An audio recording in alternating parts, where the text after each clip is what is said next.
राधे। बड़ों को टावा की बहू का नमस्कार, छोटों को खूब सारा प्यार। स्वागत है एक बार फिर से आपका अपने चैनल टावा की बहू में।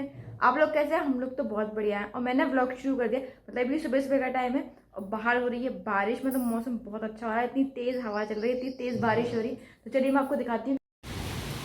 गाइस देखिए आज का मौसम कैसा हो रहा है, इतना मस्त। मैंने आपसे कही थी ना इटावा में बारिश नहीं थी, लेकिन आज बहुत तेज़ बारिश हो रही है। बड़ा अच्छा मौसम हो रहा है। तो दिखाती हूँ, देखना। तो हवा इतनी तेज़ है, ठंडी ठंडी की ठंड लगने लग रही है। ये देखिए, पेड़ देखिए कितने तेज तेज हिल रहा है। तो आज का मौसम देखिए, इतनी तेज़ बारिश हो रही है आज सुबह से ही। इतनी तेज़ तेज़ ना बिजली बिजली भी दिख रही है, मतलब चमक रही है। वो बातें गरजते हैं ना, वो गरज रहा है इतनी तेज़ तेज़, ऐसा लगा कहीं गिर रही है बिजली। गाइस यहाँ हम लोग निकल चुके हैं हॉस्पिटल के लिए, मतलब ऑलमोस्ट पहुंच ही गए। मैंने तभी रिकॉर्ड किया था। और ना हुआ क्या था कि मेरे हस्बैंड ऑफिस थे, मैंने ऑफिस से बुलाया था उन्हें कि मुझे मतलब हॉस्पिटल छोड़ दो। वो ना मुझे छोड़ के और बाहर से बाहर ही चले गए थे। गाइस यहाँ पे इतनी भीड़ है कि मतलब नंबर का कोई नामो निशान नहीं है। अभी अभी कल नंबर लगते हैं यहाँ पे, एक दिन पहले नंबर लगते हैं, उसके बाद ये हाल है। अभी तो पता भी नहीं है, पता नहीं कितनी देर बाद नंबर आएगा। चलिए वेट करते हैं, फिर देखते हैं क्या कहती हैं डॉक्टर आज। तो गाइस जैसा कि आपको पता था कि हम हॉस्पिटल आए हैं, और आज उनको ना एक साथ ही मतलब तीन डिलीवरी आ गई, 3 ऑपरेशन करने पड़े डॉक्टर को। तो इसलिए हम बहुत लेट हो चुके हैं, मतलब 4 बज चुके हैं। पहले ही हम लोग 12 बजे के आए हुए हैं, 4 बज चुके हैं, 4 घंटे में हो चुके हैं ऑलरेडी आए हुए। और अब देखते हैं कब तक मैम फ्री होती है, उसके बाद दिखाएंगे, तब घर पहुँचेंगे। मैंने सोचा इसे रिकॉर्ड करना चाहिए कि 4 घंटे हो गए वेट करते करते, पर दिखाना ज़रूरी है क्योंकि पर्चा भी बन चुका है और दिखाना ज़रूरी है।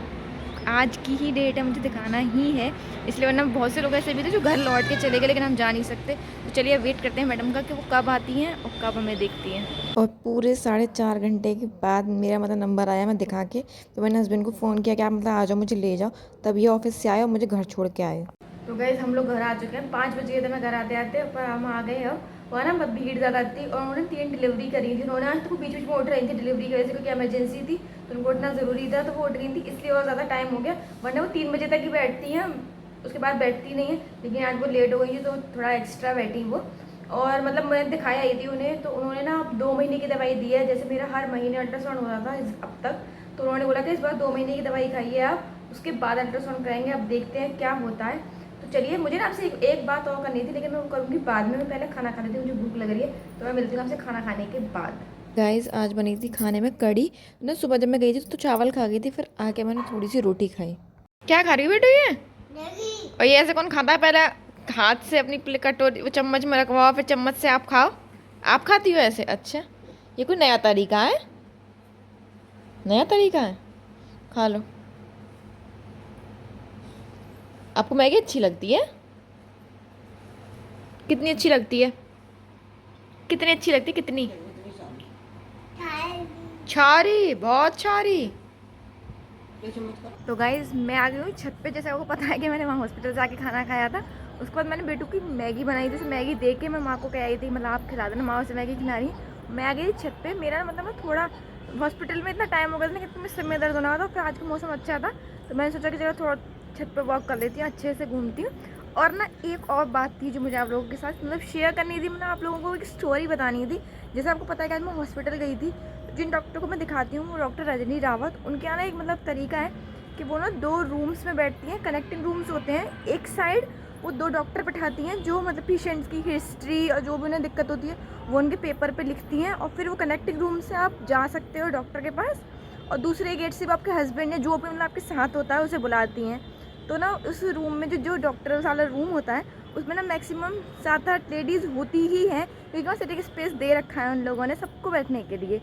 तो मतलब अब होता है कि हम लोग बैठे होते तो सबकी कहानियाँ सुनने को मिलती है कि मतलब हमें ये दिक्कत है। बहुत सारी अच्छी स्टोरीज़ बोलते, लेकिन बहुत सारी ख़राब स्टोरीज़ भी होती हैं, जैसा आज हुआ मेरे साथ।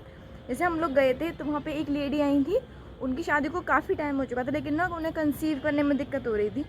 तो वो बता रही थी कि नॉर्मल था, मतलब सब लोगों को, मुझे औरों का नहीं पता, लेकिन मुझे मुझे उनकी बातें सुन के थोड़ा दुख हुआ कि मतलब वो कंसीव करने की कोशिश कर रही थी, लेकिन वो कंसीव नहीं कर पा रही थी। ये तो ठीक था, लेकिन फिर उन्होंने एक बात बोली जो बात मुझे बिल्कुल अच्छी नहीं लगी। उन्होंने मतलब ऐसे बोला कि अरे भगवान मतलब हमें दे दे, चाहे एक लड़की ही क्यों ना दे दे, पर एक बच्चा दे दे, चाहे लड़की क्यों ना दे। चाहे का मतलब क्या होता है? मतलब मुझे उनकी बात इतनी अटपटी लगी। और जो वहाँ डॉक्टर्स थी उन्होंने भी एकदम से उन्हें इंस्टेंट रिएक्शन दिया कि बोला आप ऐसे क्यों कह रहे हो, मतलब बेटी ही दे दे मतलब क्या होता है। बोले बेटियां भी तो अच्छी होती हैं। बोला हम डॉक्टर्स यहाँ बैठी हैं दोनों, हम दोनों लेडीज़ हैं, मतलब लेडी हैं, आप खुद एक लेडीज़ हो। बोला आप ऐसे बेटियों के लिए, बोले नहीं नहीं, और फ़ोन इतना क्या क्या रोने लगी। तो उन डॉक्टर ने वो बात को वहीं ड्रॉप कर दिया।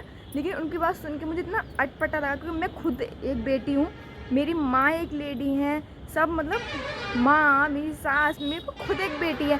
तो ये बात बहुत अटपटी है कि मतलब आप ये बोलो कि मतलब अगर भगवान बच्चा नहीं दे रहा तो एक लड़की ही दे दे। मतलब लड़कियाँ सिर्फ, मतलब लड़की उनके लिए ना प्रायोरिटी नहीं थी, एक ऑप्शन थी कि चलो बच्चा में लड़का नहीं हो रहा तो लड़की ही दे दे। ये बात मुझे उनकी इतनी बुरी लगी, मतलब मुझे ना बहुत देर तक वो बात मेरे दिमाग में चलती रही। तो मैंने सोचा मैं आपके साथ शेयर करूं। मुझे ना सब मतलब जैसे मुझे पता है कि मेरी ऑडियंस ज़्यादातर लेडीज़ ही हैं, तो मैं उनसे पूछना चाहती हूँ कि आप लोगों के घर में, क्योंकि मेरे घर में तो ऐसा नहीं होता। मैं अपना बताऊँ, मेरे पापा मम्मी मुझे वैष्णो देवी से मांग के लाए थे, इसलिए ना उन्होंने मेरा नाम वैष्णवी रखा था। मेरे भाई, जब मेरी भाभी प्रेग्नेंट थी तो कहते थे कि मतलब बेटी हो जाए, बेटी हो जाए। वो मतलब लिटरली प्रेयर करते थे कि मेरी बेटी हो जाए। और अब मेरी भाभी के जैसे एक बेटा है, तो मम्मियाँ हम लोग कभी कहते हैं उनसे कि ना आप दूसरे बेबी के लिए ट्राई करो, तो वो दोनों यही कहते हैं कि कोई गारंटी दे, हमें लिख के दे कि हमारी इस बार लड़की होगी तो ही हम बेबी प्लान करें, क्योंकि एक लड़का हमें और नहीं चाहिए, हमारे पास एक है, हमें लड़का नहीं चाहिए, हमें लड़की चाहिए। अब उस बात की तो कोई गारंटी नहीं दे सकता। तो मैंने तो ये चीज़ें नहीं देखी कि लड़कों को प्रायोरिटी मिले या लड़कियों को नीचा समझा जाए। पर आज वहाँ सुन के तो मुझे अटपटा लगा। तो मैंने सोचा कि मैं अपनी यूट्यूब फैमिली से अगर बात करूँगी इस बारे में, उन लोगों से पूछूंगी कि क्या उन्होंने जो कहा वो सही था, क्या सच में बेटी होना मतलब कोई ऐसी चीज़ है, अरे होंगी बेटी कोई बात नहीं।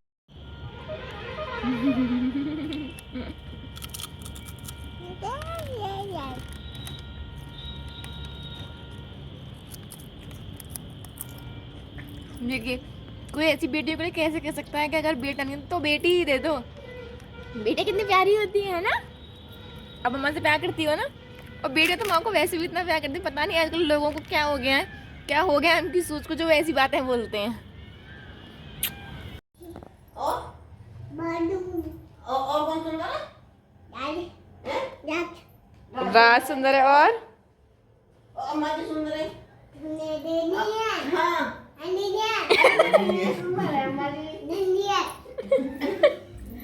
कैसी है अम्मा जी, सुंदर है। सुंदर है। वेट माँ कहना मैं सुंदर हूँ। अम्मा जी सुंदर है। और अम्मा जी सुंदर है ना?